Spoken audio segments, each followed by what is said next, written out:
Hello YouTube land, this is me again. I told you I would be back today with some information on different exercises that you can do that help you get in shape. That's the most, aside from what should I eat, different exercises are the things that I hear the most. So basically I'm not going to give you specific exercises. I'm going to give you more guidelines because there are thousands, millions of exercises out there, and really what it comes down to is you being creative and you doing something that you can do within the framework of how your body is working right now. So for instance, I could tell you to do deadlifts where you grab a barbell and it's loaded up with a bunch of weight, as much weight as you can pick up, and then you lean over with your back flat, meaning that this is your lower back and this is your upper back. You arch your upper back up a little bit, pinch your shoulder blades together, and you keep your arms straight and locked out with your elbows, and then you squat down and you grab it so that the bar rests against your shins, and then you pick it up and your knee bends the other way and it slides right up your shins and it goes straight up until you're locking it at waist height. And then you reverse it by sliding the bar down your legs, and then when it passes your knee, you bend your knees so that the bar slides back down your shins again and onto the ground. I could tell you that sort of stuff, but as you can see, it's already very technical and I haven't even shown you how to do it. Okay, plus you might be someone who you have a bunch of impingements in your upper back, and so it's making it where your shoulders always roll forward and they round forward and your neck pops out really far. So when you go down to the bottom of that deadlift and you stand up, your back rounds over. Instead of staying flat, it rounds over like that, like when you're in gym class and you're in a junior high school or something, and they make you bend over to touch your toes and your back goes like this, like that. It bends. You don't want that when you're picking up a weight. Okay, so number one, if you're going to deadlift, which is one of the main ones that I'm going to talk about here, if you're going to deadlift, make sure that it is light enough that your back is actually straight, and make sure that you're able to do it. Practice doing it without any weight, and then try doing it with really light weight at first just to see if you can do it. Maybe just a barbell or something like that, or an equivalent weight to that. Most Olympic style barbells are between 40 and 50 pounds. So if you take a weight that is about, and that's just the bar without weight added to it, but if you take an equivalent weight to that, most people can lift that.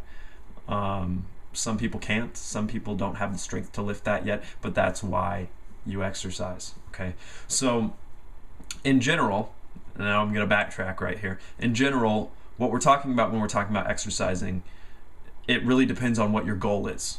Okay, so today, because I know that it's that time of year and people are going to be working on their beach bodies right now, I'm going to talk about exercising in order to burn fat, exercising in order to get, to get cut or to get ripped or whatever people want to call it. Basically what you're trying to do is you're trying to become very, very defined. You're trying to hold on to the muscle mass that you have. That's very important, while your body burns fat. Okay, so in order to do that, you have to do different dietary concerns. Some people like to cut a lot of calories. I don't cut calories. I don't like to think about my calories. I don't like to weigh them out, pay attention to them, or anything like that. I just eat really good food, and I cycle between eating really high carbohydrate on certain days and really low carbohydrate on certain days. And on those days when I eat really low carbohydrates, I eat mostly meat and fat. So it's not a huge sacrifice that you have to make. Those foods usually taste pretty good. If I am doing that, it is usually because I'm trying to speed up my metabolism. I'm also trying to burn fat. So I'm not going to eat a ton of meals on that particular day. I'm just going to eat as much meat and fat as I can. I'm going to eat it real slowly so that I completely liquefy it in my mouth. When I swallow it, I'm going to digest it very, very well. And I go through my whole meal like that until I feel satisfied and I don't have to eat anymore. So I will do that in order to put my body into ketosis. Ketosis is the process, and I'll also drink a lot of water while I'm doing that. Ketosis is the process of your body breaking down fat and creating ketones. And ketones are something that your body can use as fuel in the absence of carbohydrates, in the absence of dietary carbohydrates. So there's all sorts of factors that happen with your liver and with the rest of your system, your pancreas, and all sorts of things. When you ingest carbohydrates, it causes a lot of insulin to move through your system and all sorts of other things. It's a shuttle hormone. It's going to move different things all around inside of your body. But basically, if you're getting too much sugar over and over and over again, it's really hard to burn fat. Now, you can do it if your metabolism is already revved up really, really high, meaning you already have a very high amount of muscle mass and you've already been consuming lots and lots and lots and lots of calories. So when you start dipping down into the calories just even very slightly, with your metabolism that's so revved up and you have all of this muscle mass keeping your system sped up, then you will eat into fat stores much more readily when you are just cutting a few calories or cutting a handful of calories or even cutting calories pretty low. It's mostly going to be taken from your fat stores because it's just the way that you're going to eat and it's the way that your body is already used to being. But the problem with losing fat is your body always wants to come back to homeostasis, meaning it wants to get back to what it's used to. And if your body is used to carrying around an extra 60, 70, 80 pounds of fat, it's going to be very hard to get rid of it. And you're going to have to get rid of it and maintain that loss of all of that fat tissue for at least a year for your body to really get used to being ripped, okay? So what we're really talking about here is we're talking about sustainability of what you're doing. You have to be able to sustain it. That's one of the reasons why I don't count calories. It's way too much work. I'm not a professional bodybuilder. That's not something that I get paid for. It's not something that I do. If it was, then I would be measuring out all of my meals. I'd just be eating brown rice and chicken breasts a lot of the time during the year, or brown rice and steak or whatever, with occasionally some sauce on it to make it taste good, eating tuna and eggs and stuff like that all of the time, and drinking a lot of protein shakes constantly, taking all these supplements and everything. But you don't really need to do that, okay? All you need to do is you need to eat right for you. Like I said, find your metabolic typing, do that online, okay? Do that, eat until you feel satisfied, and do certain exercises that hold on to your body mass. You have to hold on to your lean body mass. Now, people will say, I don't want to get big. I don't want to get bulky. I don't want to get really, huge or whatever. You're not going to. If you're losing fat at the same time, your body's already going to be in a little bit of a calorie deficit, even if you're just eating a moderate amount of protein and a good amount of fat, because your body's going to be used to, it's going to have chemicals produced in it that tells you that you're getting enough to eat. So you're not going to have to worry about that. Okay, and you're not going to be consuming nearly the amount of calories that you would if you were eating tons and tons of carbohydrates along with your meals. All right, so you want to put your body into ketosis. That's the first thing. You want to drink lots of water. I'm talking maybe a gallon a day. If you're trying to get really, really flush everything out of your system, even more, maybe a gallon and a half, maybe 2 gallons a day, depending on how much you weigh. If you're, I would say, north of 200 pounds, about 2 gallons a day would be about right.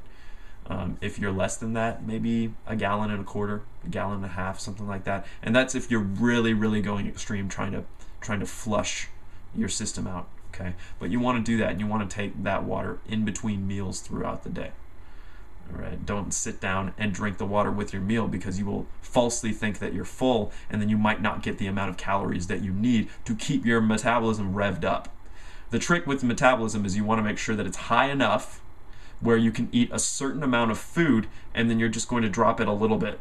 Okay, so you want to eat the most amount of food that you can while still losing body fat and maintaining the amount of muscle mass that you have. Now, in order to maintain the muscle mass that you have to keep your metabolism revved up, like we just talked about, you have to challenge your body by putting it through great strain, meaning you have to get stronger. You have to be very strong. And you don't necessarily have to continually get stronger while you're doing this, but you do have to at least maintain the amount of strength that you have, meaning that you have to do things that require your muscles to want to hold on to themselves and stay where they are on your body. Because otherwise, when you start losing weight, the weight will come directly out of your muscles.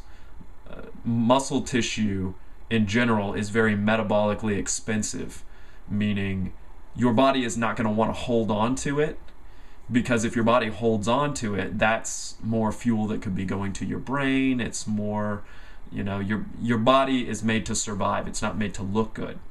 So in order to look good, you have to trick your body a little bit.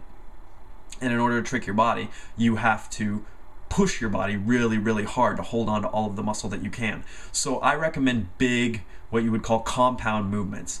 You have isolation movements, which is basically like if you're on a curl machine at the gym where your elbows are fixed and you're curling and it's just your elbow joint moving, okay?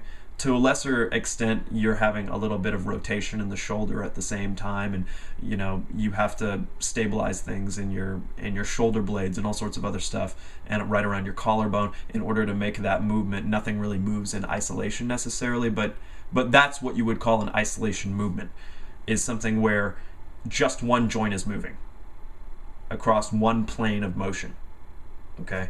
Whereas if we're talking about a compound movement is something like squatting to sit down.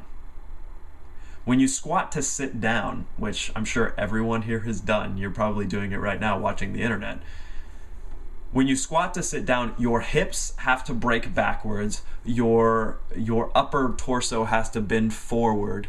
You have to bend forward at the torso. Your knees have to break and they have to bend, okay? And your ankles also have to bend. Like that, in order for you to, so your shins will go forward, your feet will go forward, your hips will go back, your upper torso will go like this. That's just to sit down, all right? So multiple joints are moving at the same time. That deadlift we talked about, that's a compound movement. If you can lift something really, really heavy and deadlift it over and over again, you're going to maintain the muscle mass that you have, all right? Don't ask me how many you should do. That's something that you have to figure out for yourself, okay? You have to experiment. Don't just do 5 or something like that and then call it a day. It's something, but it's really nothing. You should probably do at least 20 to 30 repetitions of whatever that particular exercise is in total for the amount of work that you're doing that particular time, okay? So you're going to do your squats, you're going to do deadlifts. If you can do pull-ups, that's another main movement, okay? So you grab a bar overhead, you pull down until your chin is over the bar. If your chin isn't over the bar, then you haven't done a real pull-up. Okay, you're done like a partial pull-up or something like that, or you've just pulled to the point where your muscles are able to do it, and that's not the same thing. If you can't do pull-ups right now, put a chair underneath you while you do them and use your legs to help you get over the bar. And then once you get over the bar, release your feet from the chair and lower your body down slowly with your arms. And then do it again. Pull your body up and then push off the chair, come back up above the bar, and then do it again. Other great movements, push-ups, okay? Push-ups, pretty much anybody can do push-ups. Not necessarily that you have the ability to do them, but I mean you can do them pretty much anywhere. All right, push-up is pretty easy to do. Even if you work in an office setting or something like that, you're on a break, you're in the break room, you can do some push-ups, okay? You might feel self-conscious, you're gonna go to the bathroom. You can go outside, say you're having a smoke break or something, and do some push-ups, okay, in the parking lot. Push-ups are easy, all right? Basically, all you have to do with a push-up, you put your hands even with your shoulders, okay? You put them straight on the ground. You put your feet together and you keep your butt and your upper back straight. So these are your arms. These are your arms, okay? And your arms are out here in front. When you lean down to do the push-up, you're levering off of your feet. You lever off of your feet and your elbows will actually slide back, right along the side of your body. So say here's your body going down, your elbows are going to come up like this. They're going to slide up like that. Okay? And that's what you're doing when you're doing the push-up. I'll show you some technique ones later so that it's easier to see the process of doing a push-up, but you know, this is just about the exercises. Push-ups, great. You know, if you can't do a full push-up, you can use your knees to help push up off of the ground, but then lower your body back down with just your arms, and then use your knees again to help you push back up. If you do that process, you know, over time you can use your knees less and less, and eventually you're doing full push-ups. A lot of women are scared of doing full push-ups on the ground. One of my clients, you know, she worked on doing push-ups for you know, a little while, but when we really started focusing in earnest on her figuring out how to do push-ups, she did them within like a month and a half, 2 months, something like that. It was, you know, so there's no reason that you can't do it. Okay, when you get into good variations of push-ups, my favorite types of push-ups are handstand push-ups, where you put your hands down on the floor and you throw your feet up against the wall, and then you lower down until your forehead touches the ground, and you press back up. Okay. If you're talking about overload for things like the shoulders or the shoulder girdle, the muscles around the upper back, even the upper chest, it really hits a lot of muscles all at once, and it will help you maintain muscle mass while you're losing body fat percentage. And those are the biggest ones to do, the biggest compound type movements. Of course, there's also leaning over and then pulling something up to your body, rowing that up, which is called a row or a bent over row. I recommend a 3-point row, where you put your knee on top of something and your hand down on top of that same thing, like say a bench. You know, it could be a weight bench, it could be a park bench or something like that. And then you grab whatever you're using as a weight in your other hand, be it a paint can or an actual weight or something like that. Although if you're going to use a paint can, I recommend wrapping a towel around it, like a bar towel, because that way it won't dig into your fingers as much. That really thin wire might dig into your fingers a little bit, and you might just quit, not because it's hard, but because you don't like it and it hurts. But for you to work out really well, you got to work out so that it hurts some. Okay, but it shouldn't be the implement that's hurting you. It should be your muscles that are trying to give out and telling you to stop. So you're going to lean over, you put your knee down, you put your hand down, the same thing, kind of like you're trying to go on hands and knees, okay? But your other leg is straight on the ground, and then this is the arm, the opposite arm is the one that's pulling the paint can from the ground or near the ground up, and you're just going to pull through your elbow. Same kind of thing that you would do for the push-up. But instead of letting the elbow come up and then pushing back, you are going to pull up and then let the elbow come back down. Okay? Pretty straightforward with that one. And if you can't do pull-ups, that's a good alternative. What else? You know, experiment. I like to do crazy stuff. I'll go outside and I'll pick up rocks, you know, big boulders. I'll just pick them up. And granted, for you to do that, you have to look online, find some good technique ways of doing it. There's all sorts of great exercises that they have that strongmen, professional strongmen do, that I recommend going out and checking those out. If you want to see how to get really strong, look at strong people. Look at their YouTubes, check out the sort of stuff that they're doing. And you don't have to necessarily go overboard because you might hurt yourself at first, but do some of the exercise they're doing. Do it in a way that you can do it with the amount of weight that you're able to handle.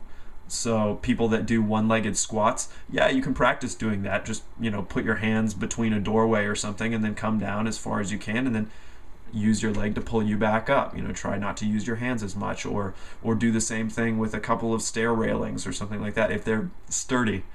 Okay, I don't want anybody hurting themselves and then blaming me for it because I'm not there. I don't take responsibility for you hurting yourself. Okay. And then You can do the same thing with all sorts of stuff, up to the point where you're doing one-handed push-ups, you know, and you're doing one-armed handstand push-ups, and you're doing one-armed, you know, chin-ups and stuff like that, and you're doing one-legged squats, and now you're doing all of these things one after another, and you don't even have any equipment. You're just using your body weight. That's fine too. You can do that too, all right? But the trick is to make sure your system is overloaded so that you stay strong, because your muscles have to be really strong and be moving through exercises that you can't do very many of at any one time. If you can do more than 7, then it's probably not tough enough, okay? You should be doing something that you can do between, I want to say, 2 or 3 and 7 in a row of that particular exercise. And, you know, just keep it going. Just do it, and then, you know, take a break, do it, take a break, do it, take a break, do it, take a break, whatever, up until you get, you know, maybe 30 of them or something like that, and then you're done with that particular exercise. Move on to something else. I don't recommend doing more than 3 or 4. I know I said I wasn't gonna get into the amount that you should do, but whatever. It's a guideline. It's just a guideline. I wouldn't do more than 3 or 4 different exercises on a particular day, so you can really, really focus on them, at least at first, when you're starting to get your rhythm down and you're starting to have, you know, a certain type of form or whatever. When you really start to get into heavy weights and you really start to get into stuff that's going to make you a lot stronger, form's going to go out the window. It just kind of happens, all right? I wouldn't worry about it so much. Most people really freak out about that. You know, they think that if you break the form that you have on a particular exercise, that you're just going to explode, and, you know, your kids are going to die of weeping disease or something like that. That's not going to happen, okay? Just work and try and get stronger continually, meaning you're always adding more weight, or you're making that exercise continually harder. Now, you won't be able to progressively do that forever, but when you can't do that particular exercise and make it harder, then just wait for a minute and do 1 or 2 or 3 more, you know, so you're continually doing more. And then once you go back, after you've been doing a lot of that particular exercise, you go back and then you try and add weight again, more than likely you're going to start climbing back up again. It's going to bust that plateau for you, so it'll make it a lot easier. What else? I would say, aside from the actual hard exercise part of it, in order to maintain that muscle mass while your metabolism is speeding up, you also have to do some cardio if you're planning on losing body fat. Now, I personally don't like cardio. I don't like steady state cardio. I think that it's pretty useless, actually. Steady state cardio would be something like jogging or running or going for a marathon or something like that. If you look at the people that do those, they look like they're in bad shape. All of them look like they're at least 10 or 15 years older than they are, because they have notoriously the lowest amount of growth hormone out of any athletes in the world.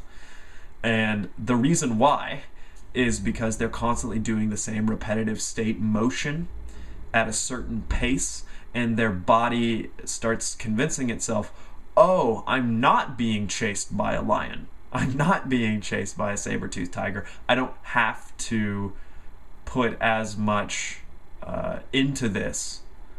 You know, I don't have to pump out a bunch of growth hormone. I don't have to pump out a bunch of testosterone. All I have to do is stop what's happening. And so you start going into a catabolic state, which is when your body dissolves muscle tissue, basically uses it for fuel.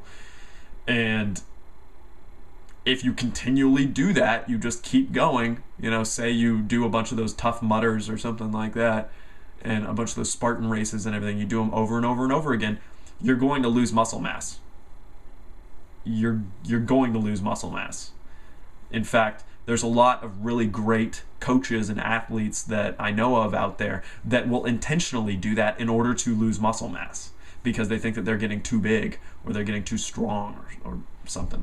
You know, usually they try not to lose strength while they're doing it, but sometimes there's a correlation where they lose strength while they lose that muscle mass, okay? So I do not recommend steady state cardio, which is like a moderate intensity. When I say moderate intensity, I mean jogging. I mean running for 7 miles or something like that. Because if you could do it steadily, then you're not getting any benefit out of it, okay? What I recommend are the two extremes, all right? So when we're talking about extremes, I would say something like walking pretty far, maybe 20 minutes worth or something like that. If you walk for 20 minutes, you're walking for at least 2 miles.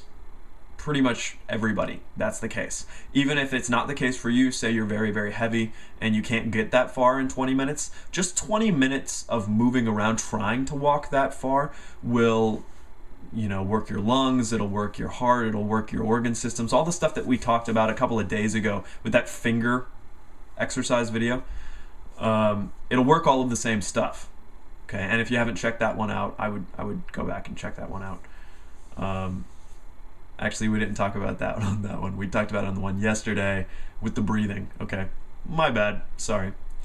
But yeah, if you go back and you do that, then what you'll notice is that your system is starting to rev itself up. It's starting to ramp up automatically. It's also really good if you have been lifting a lot of weights or you have been pushing your body really, really hard. The walking will help clear a lot of the toxins out of your system. It'll help your body recuperate a lot better because having some extra additional blood flow going to those particular muscles will aid in their recovery. It will help it heal up faster. So I really, really recommend walking. Walking, in addition to weightlifting, if you're lifting very heavy and you're walking very lightly, just the two of those together will be one of the best things you can do for burning body fat. One of the best things you can do. Okay. Now, if you want to go really extreme, you want to go a little bit over the top, I would combine that walking and lifting weights with maybe 2 or 3 days a week. Experiment with it. See how tough it is for you, of doing what's called intervals. And this is the other extreme, you know. Jogging's in the middle, walking is on one side, and intervals are on the other. Intervals are doing full-on sprints. So instead of doing a run that you can get through in maybe an hour and a half or something, you're running all out like there's a gang of Mongolians chasing you and they're going to hunt you down if you don't get away from them, you know, with shotguns or something. All out like you're teenage girl in a horror movie. Run all out as fast as you can, life or death, for maybe 20, 30 seconds. Then after you do that, you're going to walk really slow, really easy for 30 seconds. Then you're going to run all out for 30 seconds. Then you're going to walk real easy for 30 seconds. You're going to run all out 30 seconds, walk real easy 30 seconds, run all out, walk 30 seconds, etc. You're going to do that maybe 5 to 7 times. If you get up to the point where you can do it 10 times, congratulations, you're doing awesome. Then you want to start pulling down the amount of rest time that you actually have in between, and by rest time I mean the light walking.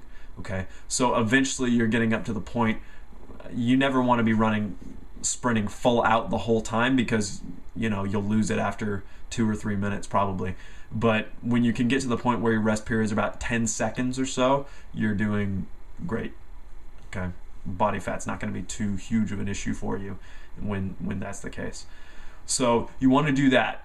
Okay, switch between doing that and doing the walking, also lifting very heavy weights, or as heavy as is relative to you. Okay, so if you are just using your body weight and you squat down and you come back up and that's really hard for you to do, good, do that 30 times.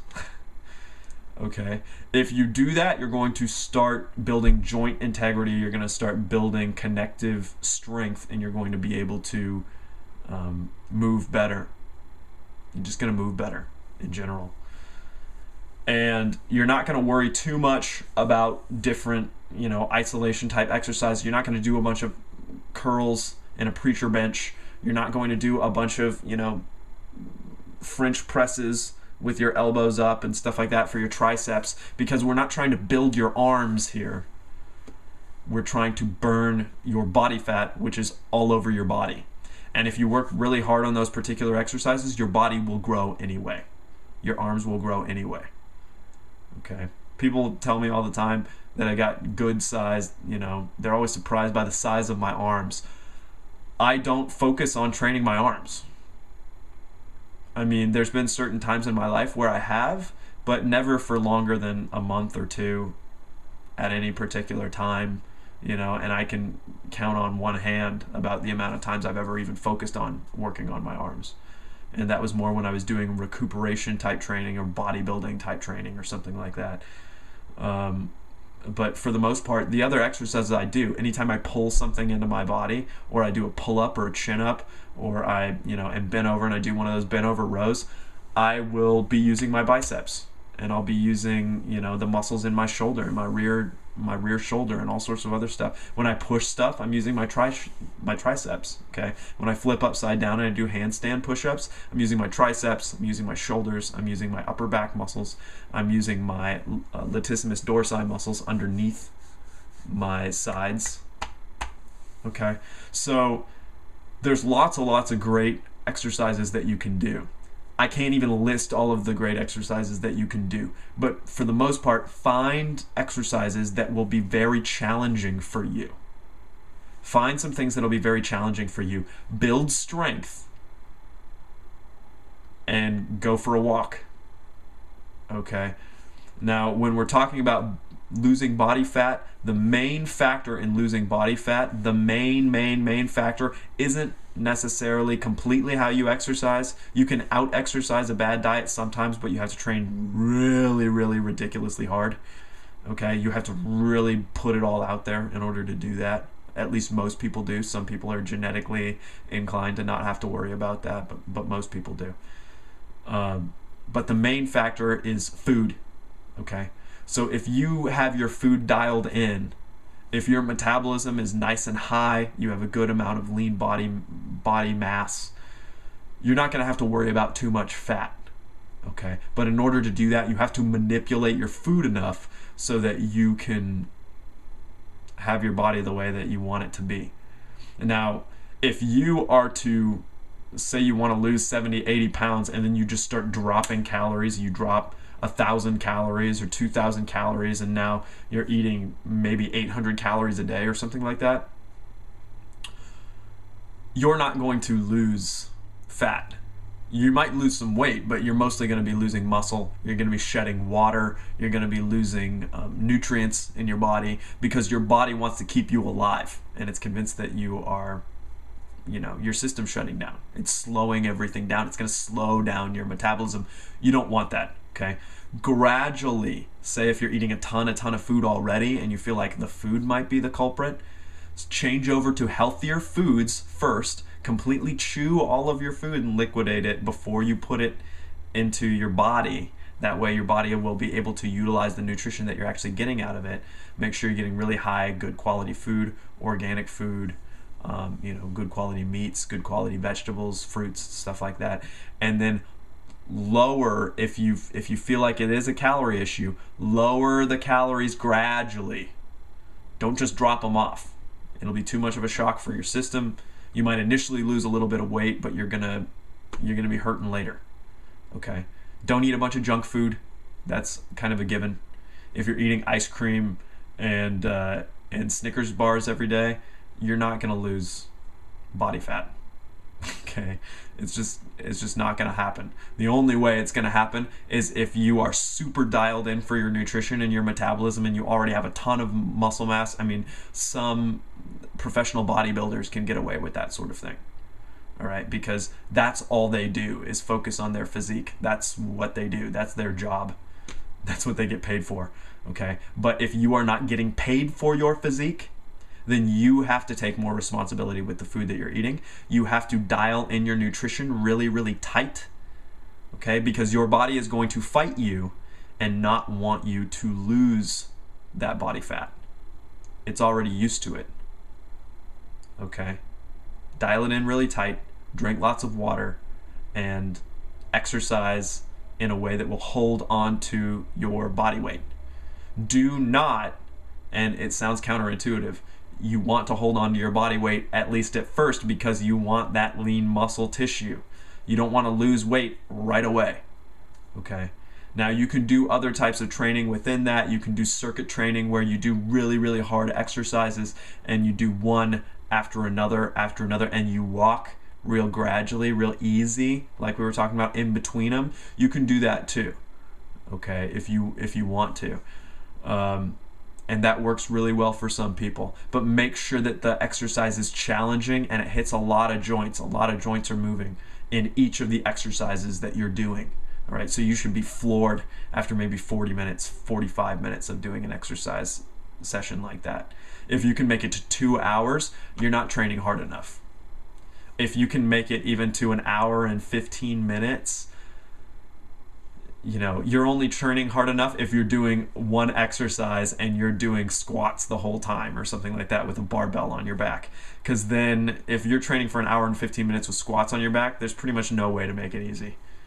Okay, no matter how many breaks you're taking. But don't make it easier on yourself, okay? Make it harder on yourself. Get stronger. When you get stronger, you will start getting more ripped, okay? So that's it for this one today. I know, I covered a lot of different stuff, all with this one. Tomorrow, depending on the amount of time that I have, I may show some exercises that I talked about today, just so that you can see them. Or I might cover something else. You know, it's already been a week since New Year's. I know a lot of people are going to be focusing on this right now, so I'll definitely come back to it. But if I don't put something on it tomorrow, I'll be focusing on something else, so don't hold it against me. But if I do, I do. We'll see. But have a great night. Be safe. Be smart. And if you're trying to lose body fat, go all the way. Don't half-ass it. Okay? All right. So that's it tonight. I will talk to you later.